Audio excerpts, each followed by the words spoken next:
Kasi yung iba nagtatanong kung scam. At least alam nila sir na ano, nakikipag-meet up sir.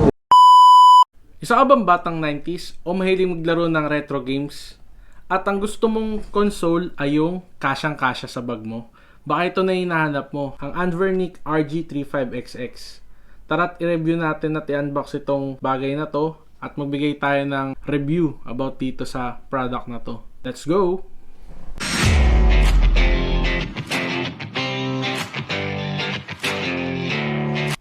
Bali, unbox na natin yung RG35XX natin.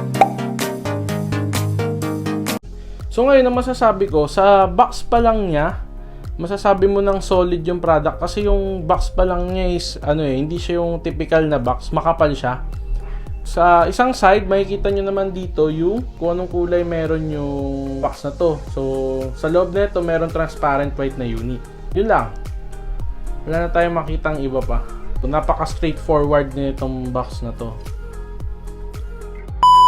Bali, unbox na natin to mga pre. Under the box, makikita nyo dito yung unit itself. Under ng unit natin, may makikita tayo mga wipes dito. Bakit? Kasi meron din siyang tempered glass. So, double protection na rin siya para dun sa screen natin. Ang next naman natin ay ang manual niya. Dito wala namang masyadong kailangan pagbabasahin kasi basic lang naman siya. Basic information lahat. Ayan na, yung mismong unit. Transparent white yung tawag dito. And maganda dito, parang masyadong retro din na kita yung mga internal sa loob. Pagkakita nyo ng unit, makikita nyo din yung mga buttons niya dito. Alam nyo, may mga video or retro console din kasi na medyo mura siya sa Shopee. Pero pag hinawakan mo, hindi ganun ka-solid eh. So, baligtarin nyo dito. Napaka-solid niya pag hawak. Pati yung weight niya, alam nyong solid yung ibibigay sa inyo na itong handheld console na to. Meron tayong power button, tapos reset button, and then yung SD card slot 1 and 2. So ngayon, pag-usapan natin, anong meron dito sa reset button na to?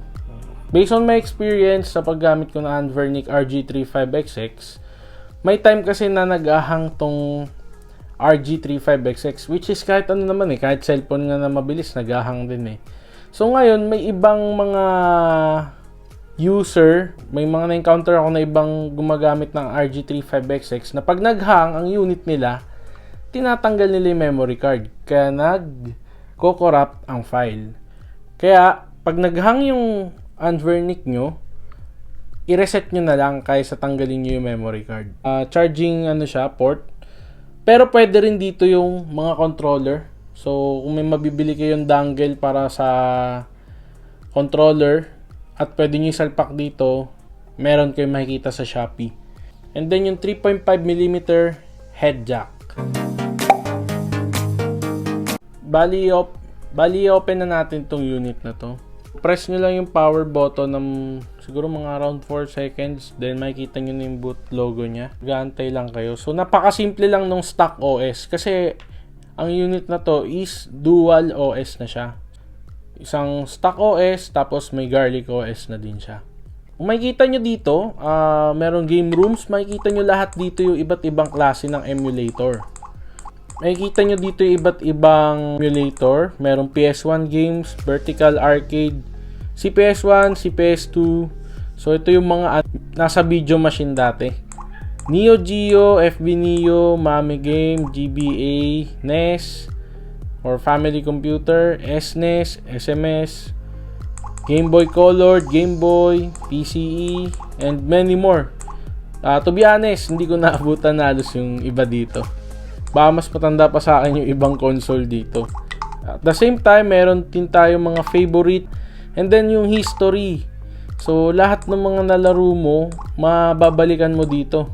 And ito yung maganda sa stock OS. Meron po siyang search engine. Medyo wala kayong time maghanap ng laro, meron siyang search engine. So, kunwari, ayoko nang hanapin yung Tekken kasi tinatamad na ako. So, pwede nyo na lang i-type yung Tekken dito. Lalabas na po siya agad. For example, itong Tekken 3, makikita nyo na po siya. And ang maganda ngayon sa mga Anvernic RG35XX natin, meron po siyang tinatawag na Switch OS. You can switch between Garlic OS to Stock OS, vice versa. Ang Garlic OS, mas customizable lang siya. Tapos, meron siyang malupitang anti-antok feature na autosave. Ganyan yung interface niya. So, yun din pala yung major changes sa Garlic OS. Yung user interface niya, mas iba. Mas cute siya para sa akin. Pero ako kasi, though maganda nga talaga siya, medyo mas type ko pa rin si Stock OS dahil dun sa pagsa-search ng games.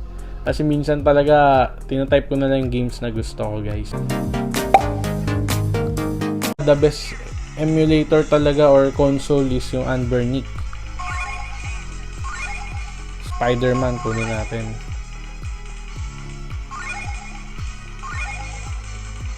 Balagbaga na to, guys. Ay, shield. Ay, nakakagigil. Yan, basic. Suntok.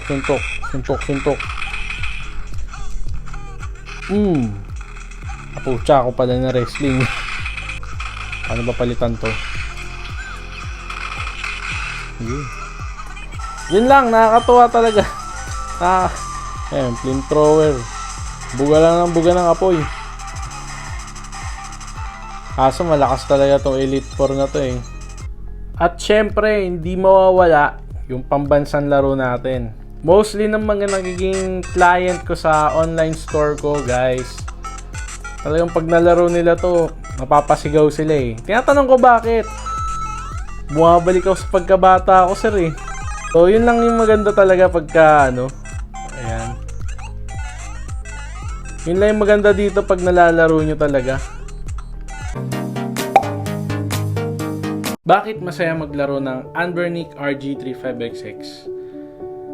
For your information, isa akong seller. So, kung may Soy Daddy, meron tayong tinatawag na Soy Gaming Hub. Soy Gaming. Shoutout Soy Gaming Hub. Based sa mga experience ko ng pagbebenta ng Anbernic RG35XX, hindi lang siya basta makabenta ka lang ng unit or kumita ka. Hindi lang siya basta dahil kumikita lang yung seller.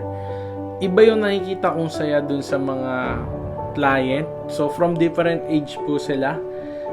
Merong iba, may asawa na. Yung iba, nanay na binilan yung anak. So, iba yung nakikita kong ngiti sa mga mata nila. Parang kung makikita nyo sila, priceless. Bakit din masaya siya? Kasi kung medyo burnout ka na sa pagtatrabaho or kumare may problema ka na gusto mo munang hindi iniisip yun ang sagot doon, yung RG35XX or yung ibang retro games, hindi lang naman yung RG35XX. Katulad nga nung napanood ko kay Sir Michael B na huwag maging isip bata, kundi maging pusong bata. Kasi hindi naman porket na nagkakaedad na tayo, inaalala natin yung mga bills like Meralco, Maynilad, credit cards, puro yun na lang iniisip natin eh. Kailangan din siguro natin ng way para mailabas yung stress natin kung ano man yung mga pinagdadaanan natin na stress. Napakasaya lang talaga. And yun, kung may mga katanungan kayo about sa Anbernic RG35XX, please i-chat nyo lang po yung Soy Gaming Hub sa Facebook. Anytime sasagutin po namin yung mga inquiries nyo. Yung iba kasi medyo takot na umorder online kasi kung ano-ano yung dumadating, like Tumblr, ganun. Kung kaya ko naman puntahan yung area nyo, I can do naman na mag-deliver sa inyo. Yun guys, pag may pagkakataon kayong bumili or kung may pagkakataon kayong maglaro, yun, wag maging isip bata, maging pusong bata. Yun, magpapaalam na ako sa inyo and please like, comment, and subscribe sa ating channel for more videos na katulad nito. Thank you!